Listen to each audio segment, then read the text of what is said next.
안녕하세요. 오늘도 사연 살롱을 찾아주셔서 감사합니다.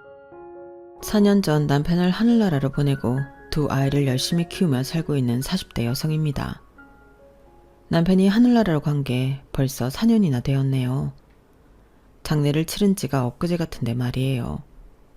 남편이 하늘나라로 갔을 때가 고작 44. 아실 분들은 아실 거예요. 그때 얼마나 할 수 있는 게 많아요. 그리고 얼마나 지키고 싶은 게 많아요. 그런데 저희 남편은 뭐가 그렇게 급했는지 서둘러 하늘나라로 갔네요. 그렇지만 오늘 사연을 보낸 이후에 남편의 비중은 그리 크지 않아요. 모두 남편이 하늘나라에 간 뒤에 일어난 일이니까요. 예상하셨다시피 시댁 문제예요. 남편이 하늘나라에 간 뒤에 시댁과 저의 관계가 많이 달라졌거든요. 그 이야기를 해보려고 해요. 남편이 하늘나라로 간 뒤 저는 시댁과의 관계를 정리하거나 단절할 생각은 없었어요. 그렇게 나쁜 사이도 아니었고 남편이 갔다는 이유로 더는 안 보는 것도 웃기다고 생각했거든요. 어찌되었든 가족이잖아요. 가족이라는 이름 아래 함께한 지가 몇 년인데요. 그래서 명절이나 제사 때도 찾아뵈었고 가끔은 아무 날도 아닌 때에 연락도 드리곤 했어요. 더구나 시기가 시기였어요. 시아버지가 저희 남편이 하늘나라로 가기 몇 해 전에 돌아가셨거든요. 저는 제 마음보다도 시어머니 마음이 많이 적적하실 것 같아서 연락을 더 자주 드리려고 노력했죠. 다행히 어머니도 저의 마음을 아셨는지 잘 대해주셨어요. 더는 오지 말아라. 우리는 가족이 아니다. 이런 말씀도 안 하셨죠. 여전히 우리는 가족이라고 행동으로 말씀해 주셨어요. 때론 먼저 연락을 하기도 하셨죠. 처음엔 물론 감사했어요. 그런데 저와 시어머니의 관계에도 돌멩이가 하나 생겼어요. 저를 넘어뜨리려는 돌뿌리요. 그건 바로 아주버님과 형님이에요. 저희 남편은 형제관계는 삼형제로 저희 남편이 둘째예요. 그러니까 그 위에 아주버님이 있고 밑에 도련님이 계시죠. 저희 부부가 연애를 할 때 남편으로부터 삼형제에 대해 많은 일화를 들었어요. 아주버님은 남편과 2살 차이로 경찰 공무원으로 근무하시며 어릴 때부터 준법 정신이 뛰어나 형제들이 무단횡단이라도 하면 엄하게 혼냈어요. 예전에 남편이 멋모르고 도둑질을 했을 땐 정말 경찰서에 보내려고 했다는 말도 들었어요. 도련님은 남편과 5살 차이로 애교 많은 막내 동생이었고 어딜 가든 사랑받는 성격으로 친구가 매년 많았어요. 그래서 반장을 놓치지 않았고 학교 회장을 한 적도 있었어요. 여자친구들도 많고 고백도 많이 받아서 되려 형제들이 피곤했다는 이야기도 들었네요. 그리고 지금은 장사를 하고 있어요. 아주 불티나게 팔리는 돼지 껍데기 집이에요. 벌떼는 3형제 중에 가장 많이 번다고 하더라고요. 남편은 저를 그 가게에 데려간 적도 있었죠. 껍데기가 참 맛있더라고요. 그리고 저희 남편은 농업 분야의 연구원이었어요. 농업기술원에서 일했죠. 남편의 성격을 한 단어로 이야기하면 토끼 같은 여우라고 할까요? 토끼처럼 순진한 얼굴을 하면서도 여우처럼 무척 예민하게 상황을 잘 살폈죠. 그래서 사회생활도 무척 잘했어요. 그러면서 본인 일을 놓치지 않았고요. 정말 유망한 연구원이었어요. 저는 그 말을 듣고 시어머니께서 자식 농사 하나 기가 막히게 잘 지으셨구나 생각했어요. 어떻게 아들들 중 어디 하나 모난 데 없이 잘 클 수가 있죠?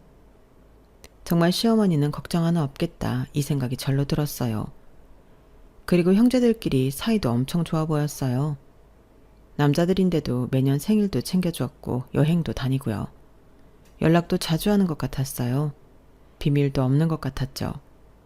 제가 처음 아주버님을 만났을 때 제가 족발을 좋아하는 걸 아시고 술을 못 마신다는 것도 알더라고요. 그리고 제가 어느 대학 어떤 과인지도 알고 있고요. 그리고 저희 부부가 어떻게 만났는지 이 사람이 어떻게 프로포즈를 했는지도 알고 있었어요. 저희 부부는 우연히 만나게 되었어요. 저희 엄마가 올해 호프집을 하셨거든요. 그게 농업기술원 앞이어서 연구원분들이나 기간제 노동자분들이 많이 오셨어요. 주 고객층이었죠. 남편도 저희 호프집 단골이었어요. 나중에 말하더라고요. 그래도 저에겐 손님이었고 그때까지만 해도 다른 손님과 다를 바가 없었어요. 하지만 그날은 달랐죠. 그날이 어떤 날이냐면요. 제가 학교 과제를 일찍 끝내고 엄마를 도와 서빙을 하고 있었고 남편은 다른 연구원들과 회식을 하고 있었어요. 그런데 늘 그렇듯 취객 진상이 있었고 그때 저희 엄마는 지인이 오셔서 가게를 잠깐 비우셨거든요. 그래서 제가 취객을 처리하고 있었는데 잘 되지 않았어요. 그러다 이 취객이 소주병을 거꾸로 들더라고요. 그래서 제가 비웃으며 말했죠. 아저씨, 그거 나한테 던지시면 바로 감옥 들어가는 거예요. 알아요? 지금 제정신 아니라서 판단을 못하는가 본데 정신 들면 뼈저리게 후회한다니까? 지금 이야기하지만 난 합의 같은 거 없어요. 어? 잘 듣고 있어요? 그런데 정말 휘익하고 소주병이 날아왔어요. 그리고 그 동시에 누군가 일어나는 소리가 들렸죠. 다행히 소주병이 제 얼굴 옆을 지나가 벽을 쳐서 부상은 없었어요. 그런데 어떤 남자가 제 옆에 서 있는 거예요. 그러면서 남자에게 삿대질을 하며 들어본 적도 없는 욕설을 하는 거예요. 그리고 뒤에는 남자의 그런 모습을 보고 놀란 연구원들의 표정이 보였죠. 그리고 벌떡 취객이 일어났는데 남자가 덥석 저를 안았어요. 그리고 사람들을 불러 저 사람 끄집어내라고 소리를 질렀죠. 그래서 사람들이 모여 취객을 몰아냈는데 그 남자가 자꾸 품에서 저를 안 놓는 거예요. 안 놓고 취객 욕을 하더라고요. 뭐 저런 인간이 다 있냐. 저런 인간한텐 술이고 뭐고 팔아선 안 된다. 이런 말을 했어요. 그러면서 저를 놓아줄 생각이 없는 것 같더라고요. 그래서 제가 그 남자의 옷깃을 잡았어요. 저기요, 저 좀 놔주시죠. 이제 간 것 같은데 저 숨 막혀요. 그러자 남자가 저를 놓아줄 생각은 않고 저를 혼내기 시작했어요. 아니, 무슨 여자가 그렇게 대담하게 말해요. 누구 신경 건드는 것도 아니고 그러다 큰일 나면 어쩌려고. 저는 겨우 힘을 써서 남자의 품에서 떨어졌어요. 그러자 남자는 제 얼굴 구석구석을 살피며 괜찮은지 보았어요. 제가 괜찮다고 소주병이 저를 비껴갔다고 말해줘 남자는 계속 저를 보았죠. 그리고 저는 남자에게 뒤를 보라고 했어요. 남자의 뒤는 난리가 나 있었죠. 같이 온 사람들이 휘휘 휘파람을 불면서 분위기를 만들었어요. 이래서 여기 자주 왔던 거야? 저는 그 소리에 당황해서 주방으로 돌아갔어요. 그런데 자꾸 호출벨을 누르는 거예요. 남자가 있던 그 테이블인 것 같았어요. 제가 빼꼼하면서 쳐다보자 남자들이 까르르 웃는 거예요. 그리고 저는 주문을 받으러 걸어갔어요. 그러자 남자가 묻더라고요. 번호가 어떻게 되냐고요. 저는 휴대폰이 없다고 하고 뭘 주문할 거냐고 물었어요. 그러니까 옆에 있던 남자들이 번호라니까 번호 하면서 분위기를 잡았어요. 저는 쌩 돌아갔어요. 그리고 계산을 할 때까지 별일이 없었어요. 저는 하루의 해프닝이라고 생각하며 며칠을 보냈죠. 그런데 다음날 남자가 혼자 와서 맥주를 3000cc나 마시는 거예요. 제가 뻥튀기를 건넸어요. 그러다 훅 가요. 라고 말했어요. 그런데 남자가 제 손을 턱 잡더니 미안하다는 거예요. 뭐가 미안한지 저는 알 수가 없어서 가만히 있다가 제가 물었어요. 계속 저를 보고 있었어요? 그러자 남자는 그 상황에 어떻게 안 볼 수가 있냐고 화내듯 말하더라고요. 그래서 제가 그때만 봤냐고 물었어요. 그러자 남자는 아무 말도 안 하더라고요. 딱 봐도 들킨 것 같았죠. 그래서 저는 남자의 가슴 쪽 주머니에 있는 볼펜을 뺏어서 냅킨에 제 번호를 적어줬어요. 그런 적은 처음이었어요. 이름도 나이도 모르는 사람에게 번호를 준 적은 단 한 번도 없었거든요. 남자가 그 냅킨을 받고 얼떨떨해 하더니 그대로 계산을 하고 가더라고요. 저는 거절인가 싶었는데 금방 문자가 오더라고요. 프로필을 적어 보냈더라고요. 이름, 생년월일, 직업, 혈액형 등등이 적힌 프로필이요. 그거 보고 엄청 웃었던 기억이 있어요. 그렇게 남편을 만나 연애를 했어요.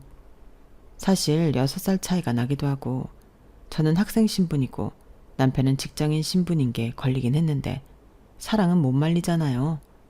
그래서 1년 연애를 하고 남편이 프로포즈를 해서 결혼을 했네요. 게다가 프로포즈 멘트는 이거였어요. 딸기는 실컷 먹게 해줄게. 제 남편이 딸기과에서 일했거든요. 지금 생각하면 우스운 멘트지만 그땐 귀여웠어요. 그리고 이런 소소한 스토리를 모두 아주버님은 알고 있었죠. 처음 저를 보시고 무척 반가워하시더니 남편에게 들은 이런저런 이야기를 하시더라고요. 웃으면서 하시는데 사실 저는 무척 부끄러웠어요. 그래도 남편이 형제관계가 좋다는 게 느껴져서 기분이 나쁘진 않았네요. 그리고 그 이후 아주버님과의 관계도 나쁘지 않았어요. 아니, 어쩌면 형제가 없는 저에게 오빠처럼 행동해 주셨어요. 자주 안부도 묻고 매해 생일 선물도 주고받고요. 또 만나면 서로 농담도 하고 남편 형도 보고 그랬죠. 그리고 그건 아주버님이 저희가 결혼하고 2년 뒤에 결혼하시고 나서도 마찬가지였어요.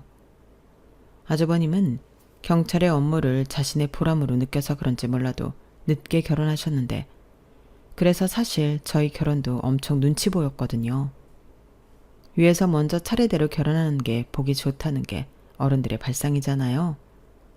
그래서 둘째인 남편이 먼저 결혼하는 것에 대해 시아버지나 시어머니도 크게 좋아하시진 않았어요. 그리고 그게 저도 나름 신경이 쓰였고요. 그래서 저희가 결혼한 지 2년 뒤에라도 아주버님이 결혼을 하시겠다고 하니 무척 기뻤죠. 마음의 짐이 한결 덜어지는 것 같았어요. 그리고 그때 제가 형님이 생긴다는 것에 얼마나 좋았는지 아세요? 왜냐하면 시어머니를 제외하고 저 혼자 여자였잖아요. 솔직히 외롭지 않았다고 하면 거짓말이죠. 남자들이 다정하다고 한들 그 시대 남자들이 얼마나 다정하겠어요.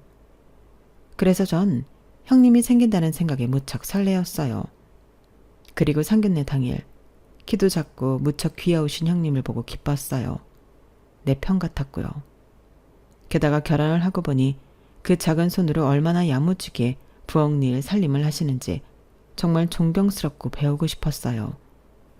그래서 형님 하며 애교도 부리고 친해지려고 무척 노력했어요. 그리고 이후엔 명절 때 형님과 따로 커피 한 잔을 하러 가기도 하고 시댁 이야기를 나누거나 서로 친정 이야기도 하고 자식 자랑도 하면서 즐거운 시간을 보냈어요. 정말 저는 시댁에 시자도 겪지 않았고 시월드라는 단어는 남의 나라 이야기였어요.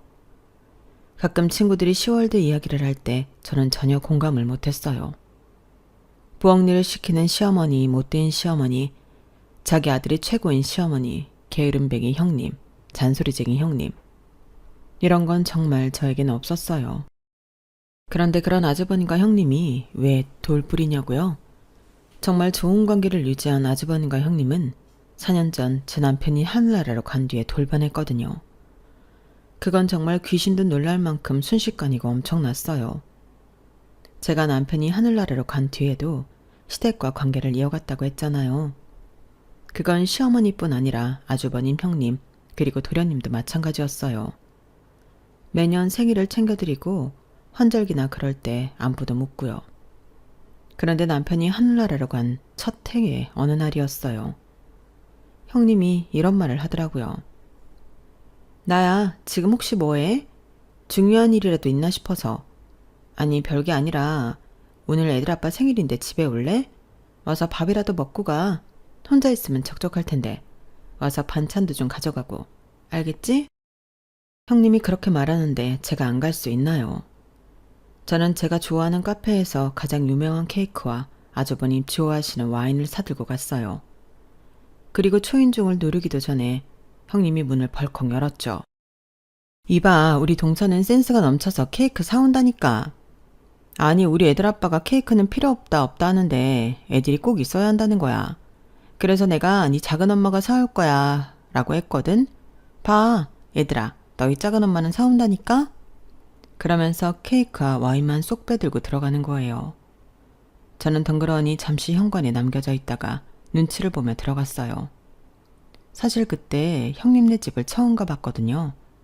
아무리 친해지려고 해도 집은 못 들어가게 하던 형님이셨어요. 제가 데려다 드려도 차 한 잔 안 주셨죠. 그래서 긴장하며 들어갔는데 웬걸 생일상이 전혀 차려져 있지 않은 거예요. 그리고 형님이 자기 손목을 보여주더라고요. 형님의 손목엔 아대가 있었어요. 왜 그러시냐 물으니 일을 자꾸 해서 엉망이야. 병원에서 아무것도 하지 말라더라고. 그러면서 장은 다 봐왔다며 냉장고에서 꺼내서 준비해주면 된다는 거예요. 저는 처음엔 어리둥절했지만 아주버님 생일이기도 하고 제가 매번 모바일 쿠폰만 보냈지 미역국은 끓여드린 적이 없어서 미역국을 끓였어요. 그리고 잡채거리가 있길래 잡채도 하고 동태가 있길래 동태전도 했네요. 그렇게 상을 차리고 다들 앉았는데 아주버님 식구가 4명이거든요. 저 혼자 끝에 앉아서 박수치고 노래 불렀어요. 기분이 묘하더라고요. 식구인데 식구가 아닌 느낌? 그리고 그건 다음 연도에도 그 다음 연도에도 계속되었어요. 아주버님뿐만 아니라 형님 그리고 조카들 생일 밥상을 차리거나 어떤 좋은 식당에 초대받아 가놓고 계산을 하고 나왔죠. 그리고 제가 화장품 반문 판매를 하거든요.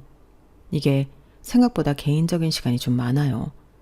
그래서 혼자 카페에 가서 책도 읽고 그러는데 어느 날 형님이 전화가 오셨어요. 동서 바빠? 지금 수화학원 끝났는데 좀 데리고 올 수 있어? 내가 손목이 안 좋아서 운전을 못해. 그리고 수아 데리고 오면 나중에 수진이도 픽업 부탁해. 해줄 수 있지? 그것도 처음에 무척 당황했는데 형님의 자연스러운 태도와 이제껏 저희가 나눈 관계를 생각해서 몇 번 해줬어요. 그러니까 나중에 나에 당연해지더라고요. 멍청하게 저 또한 그 시간을 비워두고 일을 하기 시작했어요. 그리고 매번 화장품을 공짜로 달라고 하셨어요. 한 번도 그러신 적이 없었는데 말이에요. 제가 명절 때마다 드리는 명절 선물 세트 화장품도 안 받는다고 자기는 쓰는 것만 쓴다고 하셨거든요. 그런데 갑자기 화장품부터 세제, 샴푸 같은 것들을 그냥 달라고 하시는 거예요. 그런데 정말 이게 말하기가 애매했어요.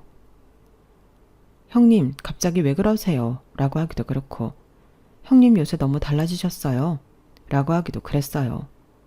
그래서 둘러놓고 참다가 이런 말을 하긴 했어요. 그래도 가족 행사인데 제가 낄 수 있나요? 저 이제 괜찮으니까 안 불러주셔도 돼요. 그리고 화장품은 제가 이제 나눠드릴 수 있는 게 없어요. 회사에서 지급하는 정도를 다 빼와서. 형님도 회사 생활 해보셔서 아시잖아요. 회사가 늘 갑인 거. 그쵸? 그러니 형님은 하하 웃으면서 그러시더라고요. 그렇게 해봤자 다단계 아니야? 내가 봤을 때 계속 그런 일 하다간 몸 상하고 마음 상한다? 그리고 내가 달라고 했으면 얼마나 달라고 했다고?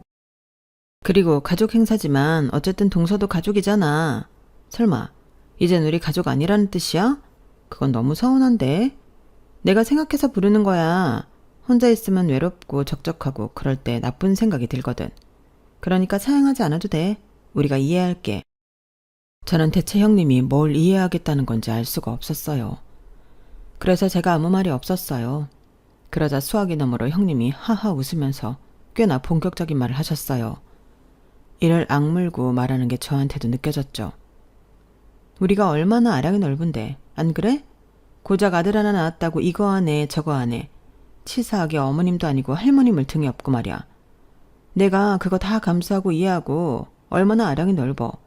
동서는 운이 좋은 거야. 나 같은 형님을 만나서. 그렇지? 그 순간 저는 알았어요. 형님이 제게 앙금이 있다는 걸요. 사실 제가 시댁에서 부엌 일을 제일 안 했다면 제일 안 했어요. 주로 제가 하는 일은 간보기, 밥상에 음식 올리기, 할머님과 수다 떨며 고스톱 치기 그런 거였죠. 그렇게 된 이유는 몇 가지가 있었지만 그중 하나는 형님이 말한 대로 아들을 낳았기 때문이었어요. 저희 시댁엔 시어머니, 시아버지도 계시지만 할머님이 계셨거든요. 시아버지의 어머니 말이에요. 그분이 제사나 명절이나 온갖 가족 행사를 총괄하셨어요. 그리고 지독한 아들 지상주의셨죠. 그래서 남편을 포함한 형제들이 부엌에 들어가면 마구 할머님이 혼내셨어요. 그리고 형님의 말대로 아들을, 그것도 첫 손주를 아들로 낳은 저를 복덩이라고 부르셨어요.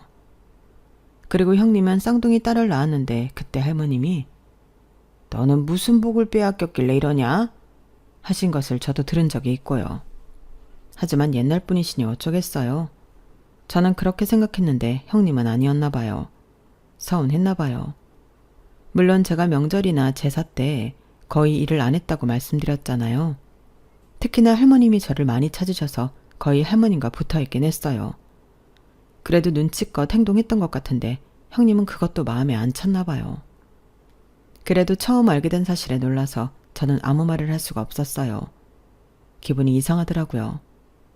저는 좋아하고 따르던 형님인데 저한테 적기를 품으시니까요. 제가 한마디 말이 없자 형님은 듣고 있는 거냐고 묻더니 본인 할 말을 하셨어요. 아, 그리고 이번 명절이랑 제사부터 할머니 못 오신다고 하거든. 다리가 많이 안 좋으셔서 움직이시질 못하신대. 그게 무슨 뜻인 줄 알지? 이제 동서 방패는 없다는 소리야. 그러니까 구분구분 말 잘 들어. 하라는 거 똑바로 하고. 어? 왜 자꾸 대답을 안 하지? 그리고 혹여나 내 말 듣고 이제 어머님 뒤에 숨으려는 건 아니지? 근데 그것도 잘 안 될 거야. 어머님도 동서 행동 정상이라고 생각 안 하셔. 물론 어머님도 아들 셋 낳으셨지만 할머니 행동 차별적이라고 생각하시거든. 그러니까 앞으로 행동 잘해. 알았지? 처음 듣는 소리였어요. 할머님이 이제 큰 집에 오지 않으시다뇨. 물론 제가 정말 할머님을 방패 삼아 부엌 일을 하지 않으려고 한 건 아니에요. 그래도 저를 예뻐해 주시던 할머님이 더는 오지 않으신다고 생각하니 서운했어요. 그리고 사실 형님의 말도 무서웠고요. 그렇게 다음 제사가 되었어요. 제가 큰 집에 도착하니 정말 할머님이 안 계시더라고요. 그리고 제가 할머님을 찾는 눈빛을 보았는지 형님은 저를 비웃으면서 팔짱을 꼬시더라고요. 왜? 할머님 찾아? 내가 말했지? 이번 제사 때부터 영영 안 오신다고. 이제 동서 시대는 끝났어. 동서가 아들 낳은 거? 이제 아무것도 아니라고. 자, 어서 옷 갈아입고 앞치마 매. 그리고 부엌으로 가서 어디 한번 알아서 제사상 차려봐. 형님은 그러시면서 소파에 털썩 앉았어요. 그리고 그 옆엔 시어머니가 계셨는데 시어머니는 제 얼굴을 쳐다도 보지 않으셨죠. 그래서 저는 옷을 갈아입고 앞치마를 메고 부엌으로 들어갔어요. 부엌엔 종량제 봉투에 장을 봐온 게 그대로 있더라고요. 저는 하나씩 냉장고에 정리하면서 제사상을 준비했어요. 사실 이렇게 제가 처음부터 준비하는 건 처음이어서 난감했어요. 제가 사실 제사상에 대해 아는 게 하나도 없었거든요. 어떤 음식을 준비해야 하는지, 어떤 위치에 어떤 음식을 두어야 하는지 아는 게 하나도 없었죠. 그래서 인터넷을 뒤져봤는데 그래도 모르겠더라고요. 그래서 결국 거실로 나가 이실직고 했어요. 모르겠다고요. 그러니 도와달라고요. 그러자 시어머니가 저를 잠시 쳐다보시더니 다시 TV로 시선을 돌리셨고 형님은 저를 보고 또 한 번 비웃으며 일어났어요. 그리고 제게 다가와 제 어깨를 툭툭 치는 거예요. 그래, 이게 얼마나 어려운지 이제 알겠어? 아무리 인터넷 찾아봐도 모르겠지? 원래 제사라는 게, 제사상이라는 게 집안마다 전통이라는 게 있는 거야. 한 번도 제대로 도운 적이 없으니, 한 적이 없으니 알 리가 있나? 냉장고에 채소나 준비물들은 제대로 뒀어? 미리 해동시켜 놓을 거 빼놓고 했어? 그게 기본이지. 안 그래? 동서 집에서 음식 하나도 안 해먹는구나? 매일 사 먹니? 그런 식으로 남편 음식 해줬어? 그게 부인으로서 할 짓이야? 형님의 추측은 거의 맞았어요.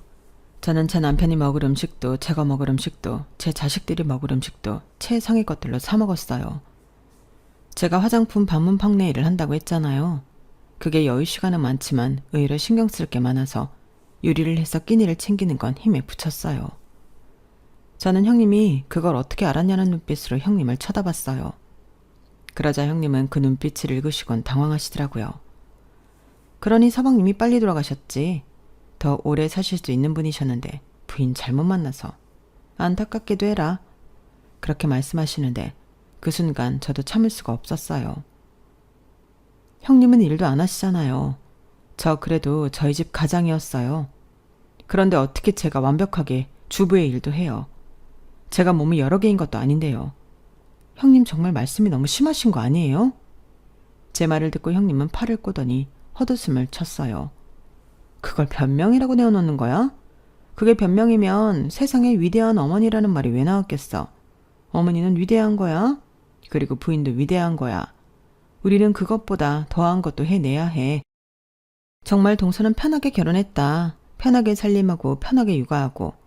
어머님이 이 말을 들으시면 얼마나 속상하시겠어? 자기 아들 잘 키워서 장가 보내놨더니 이렇게 뒤통수나 치고 말이야. 애초에 이랬다는 거 알았으면 동서, 이 집안에서 내쫓아도 무방해. 알아? 그리고 형님은 턱으로 부엌을 가리키셨어요. 이제 그만하고 들어가라는 소리였죠. 저는 그 뜻을 알고 뒤를 돌아 부엌으로 들어갔어요. 그런데 뒤이은 형님의 말씀이 제 발걸음을 멈추게 했어요. 설마 남편 사망 보험금 때문에 그랬던 건 아니지? 제가 놀라서 뒤를 돌아보았어요. 그러자 형님이 자기가 한 말이 아닌 채를 하시더라고요. 저는 순간 제가 잘못 들은 거라고 생각했어요. 말이 안 되잖아요. 그런 찜찜한 기분으로 제사상을 차렸죠. 잡채든 생선구이든 나물이든 제가 정말 오랜만에 해본 것들이나 생전 처음 해본 것들이었어요. 그래서 혹시 몰라 제사상에서 간을 보려는데 형님이 제 손을 찰싹 때리는 거예요. 어디서 예의 없게. 동서, 정말 아무것도 모르는 게 맞아? 그냥 무례한 사람인 거 아니야? 어떻게 사람이 이렇게 생각 없이 행동할 수가 있어? 당장 부엌으로 따라와. 내가 간 볼 테니까. 동서가 이제껏 했던 것처럼. 그러더니 하나하나 간을 보시고 뱉고 간을 보시고 뱉고를 반복하셨어요. 인상은 있는 대로 쓰시면서 제가 만든 것이 형편없다고 하셨어요. 다시 해오라고 하셨죠. 그런데 이미 재료는 다 써서 다시 할 수 없었어요. 그렇게 말을 하니 그건 정성이 부족한 거라면서 정성 하나로 장을 다시 봐와서 제대로 준비하라고 했죠. 그리고 그게 지금까지 4년째예요. 제사나 명절엔 항상 그런 식으로 제가 준비를 하고 가는 형님이 보고 완전 입장이 달라졌죠. 그리고 정말 할머님은 오시지 않았어요. 그런데 올해의 마지막 명절이었어요. 그때도 마찬가지로 제가 식사를 준비했어요. 잡채부터 갈비찜, 나물 각종 전들. 처음에는 어리숙하더니 4년 만에 적응해서 이제는 형님에게 물어보지 않고 명절상을 준비했어요. 시어머니도 놀라셨고 형님은 꼬투리를 잡으려고 혈안이었죠. 무튼 그러다 보니 허리가 끊어질 것 같더라고요. 친척들을 포함해 시댁 가족분들은 즐겁게 하하호호 웃으며 식사를 하시는데 저 혼자 부엌에서 파스를 붙이고 있었어요. 그런데 형님이 언제부터인가 저를 보시고 이러시는 거예요. 무슨 뭘 했다고 파스를 붙여. 이러다 파스 냄새 음식에 다 배이면 어떻게 할 거야. 기본이 안 돼 있어, 기본이. 이제 아주 조금 제대로 한다고 기고만장하지? 다들 맛있게 먹으니까. 동서가 뭐 대단한 거라도 한 것 같지? 그거 아주 큰 착각이야. 알겠어? 그 소리를 집안 사람들이 모두 들었어요. 웅성웅성 하는 소리가 들렸죠. 그리고 이내 아주버님이 오시더라고요. 형님 옆에 딱 서더니 제 팔목에 파스를 보시고 쯧쯧 혀를 차더라고요. 뭐 별거라고. 우리 부인은 몇십 년을 했는데 그래도 파스 한 번 안 붙이고 늘 웃으면서 식구들 맞이했다고? 그게 어렵나? 식구들인데 그게 어려워? 아니 당신이 그렇게 말하지 않았나? 식구라고 생각하는데 뭐 이래? 가서 술이나 더 가져와. 그리고 나중에 할머님 댁에 갈 거니까 음식도 좀 싸놓고. 뭐? 당신이 간다고? 왜 당신이 가지? 내가 장손인데 지금 나조차도 무시하는 건가? 그게 아니면 어떻게 그런 말이 나오지? 우리 부인이 힘들게 해왔던 것처럼 가만히 하라는 일만 하라고. 어? 결국 저는 눈물을 훔치면서 할머님 댁에 가져갈 음식들을 통에 담았어요. 그리고 잠시 후 형님이 오셔서 그걸 보자기에 싸서 가져가셨죠. 그리고 집안 식구들은 하나둘씩 자리를 떠나셨고 저와 시어머니만 남았어요. 시어머니는 다시 소파에 앉더니 제가 하는 것만 빤히 쳐다보셨죠. 마치 감시하는 것처럼요. 그렇게 저는 설거지까지 하고 집으로 돌아왔어요. 그런데 형님에게 문자가 와 있더라고요. 제사가 2달 뒤이니 확실히 준비하라고요. 고생했다 고맙다 이런 말은 기대도 안 했지만 정말 없으니 숨이 턱턱 막히더라고요. 그리고 2달 뒤 제사가 되었는데 제가 며칠 동안 일을 쉬지 않고 하느라 지쳐서 음식을 사갔어요. 마트에서 장을 보는데 나물이랑 전 같은 게 먹음직스럽게 보이더라고요. 사실 이걸 사가면 어떤 소리를 들을지 뻔히 보였지만요. 그때만큼은 될 대로 되라는 식이었어요. 그래, 아니면 말지 이런 마음이었어요. 그래서 저는 나물과 각종 전들을 구매해서 큰 집으로 갔어요. 한 봉지면 충분하더라고요. 그렇게 제사상을 차렸는데 아주버님과 형님이 오셨어요. 형님은 음식 냄새도 많이 나지 않고 부설거리는 소리도 들리지 않으니 저를 단번에 의심하셨어요. 그러면서 대운전을 제사상에서 바로 손으로 집어먹더니 전을 툭 하고 제사상에 던지는 거예요. 이거 사온 거지? 마트에서. 어? 감히 이런 걸 제사상에 올려? 왜? 손목이 부러져서 뒤집개도 잘 못 잡니? 어디 이걸 먹으라고 가져와? 당장 안 치워? 다시 장봐와. 너처럼 싸구려 음식 말고 다시 하란 말이야. 그 소리에 아주버님도 왔어요. 그리고 형님에게 이야기를 전해 듣고 또 혀를 끌끌 찼죠. 푹 배워서 그런가? 어떻게 이런 짓을 하지? 지금 당신 우리 집안 무시하는 거야? 감히? 호프집 딸내미가 잘 나가는 연구원 꼬셔서 이 집 며느리 된 주제에 어떻게 이런 음식을 제사상에 올려? 우리 부인 말이 맞아. 당신 같은 싸구려 음식 내놓지 말고 제대로 된 음식을 내오란 말이야.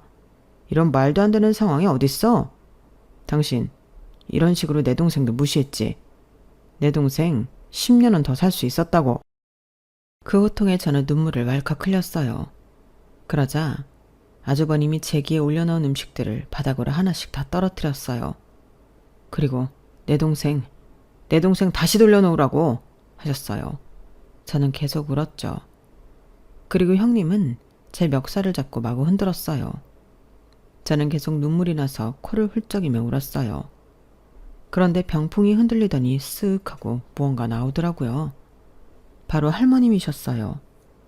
할머님이 어쩐 일로 나오셨는지 모르겠지만 병풍 뒤에 작은 방이 하나 있거든요.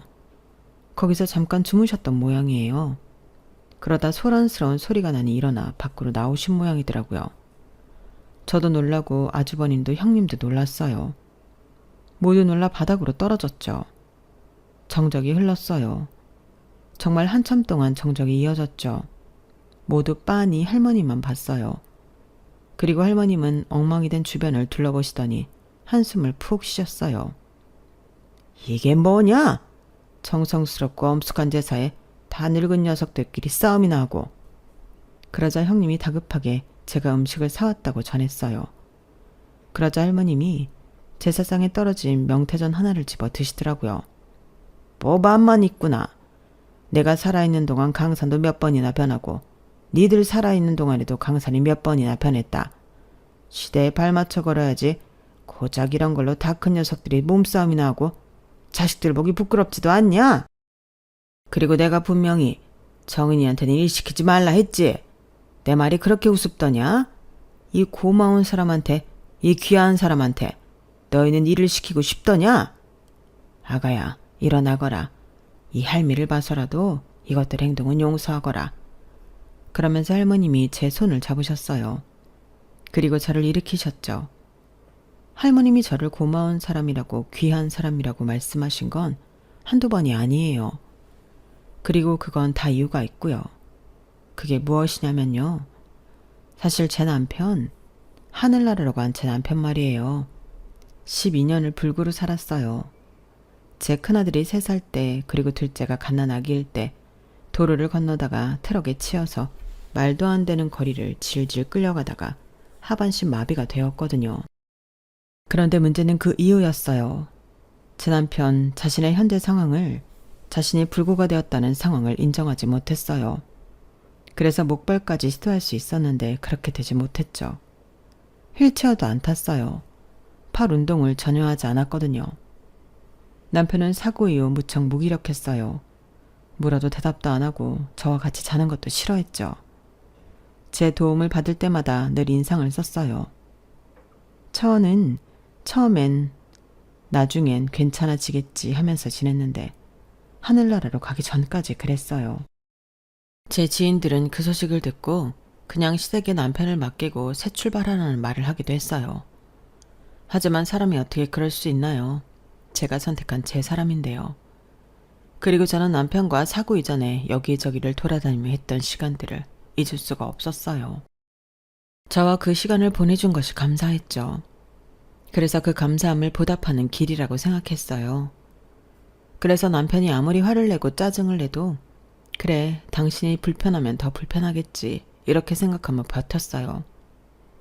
그리고 솔직히 전 남편이 그래도 오래 살 줄 알았어요. 침대에 누워만 있어도 좋으니 오래 살길 바랐어요. 물론 미울 때도 있었죠. 저도 사람인데요. 그런데도 빨리 갔으면 싶다는 건 남편이 하늘나라로 가기 직전까지는 없었어요. 남편이 하늘나라로 가기 직전 남편은 무척 아파하고 괴로워했어요. 목에 구멍을 뚫고 호흡기를 달고 있어야 했죠. 그러다 심장이 멈춘 적이 있는데 심폐소생술을 하다가 코에서 피가 팍 터지더라고요. 그때 저는 알았어요. 이 사람이 갈 때가 되었구나. 내가 보내줘야 하는구나. 그래서 연명치료를 거부하고 집으로 돌아와 집에서 남편은 숨을 거두었어요. 세상에서 가장 편안한 얼굴로 말이에요. 울기도 참 많이 울었죠. 막상 간이 서운하고 보고 싶고 그랬어요. 시원하지 않았다면 거짓말이겠지만요. 그러니까 마음이 참 복잡했어요. 딱 하나로는 설명이 불가해요. 그래도 이젠 하늘을 훨훨 날아다닐 남편을 생각하면 웃음이 나요. 그래서 일부러 납골당도 야외로 신청했어요. 먼지도 많고 비도 오고 눈도 오지만 그래도 밖에서 원 없이 실컷 보라고요. 하지만 남편이 하늘나라로 간 뒤에 한동안 납골당 한번 제대로 간 적 없었어요. 쉽게 발걸음이 안 떨어지더라고요. 아무튼 제 남편의 역사는 이래요. 그래서 할머니는 자꾸 자기 손자를 버리지 않고 데리고 사라져서 고맙다는 말씀을 제게 자주 하셨어요. 그리고 가족들 앞에서 그때처럼 고마운 사람이라고 귀한 사람이라고 말을 아끼지 않으셨죠. 그리고 할머님이 그러시자 그때 형님이 발을 동동 구르며 화를 내셨어요. 할머님은 왜 맨날 동서만 감싸세요? 정말 제가 딸만 낳아서 그러시는 거예요? 시대에 발맞춰 걸으라면서 할머님은 너무 시대에 뒤떨어진 거 아니냐고요. 정말 너무하세요. 형님의 울분을 듣고 할머님은 기가 차다는 듯이 웃으셨어요. 내가 언제 네 딸 낳았다고 미워하대. 너는 속이 빤히 보여. 하기 싫은 척 뒤에선 다 하고 다니지. 아니냐? 내가 다 모를 줄 알았냐? 네가 내 돈으로 무슨 짓을 하는지? 아이? 할머님이 그 말을 하시자 아주버님이 눈을 동그랗게 뜨셨고 형님은 털썩 주저앉으셨어요. 그리고 두 분은 무릎을 꿇고 두 손을 싹싹 빌기 시작하셨죠. 고개를 조아리며 죄송하다는 말만 연신 내뱉었어요. 혼이 나간 사람처럼요. 할머님은 혀를 끌끌 차셨어요. 네가 내 고추밭에 들어온 순간부터는 내 사람이니까 내가 참고 모르는 척하고 살았다. 하지만 지금 네가 하는 꼬라지를 보니 내가 괜히 참았다 싶구나. 어떻게 우리 가족에게 귀한 사람을 이리 대접하냔 말이야. 할머님은 크게 고추 농사를 지으셨고 아주버님은 퇴직을 앞두시면서 아름아름 그 밑에서 일하고 계셨어요. 할머님은 아주버님이 퇴직을 하고 일에 익숙해지면 나중에 이 고추밭을 모두 물려주시겠다고 약속까지 하셨죠. 그런데 들어보니 아주버님이 할머니 밭을 담보로 대출을 받아 코인을 하신 모양이에요.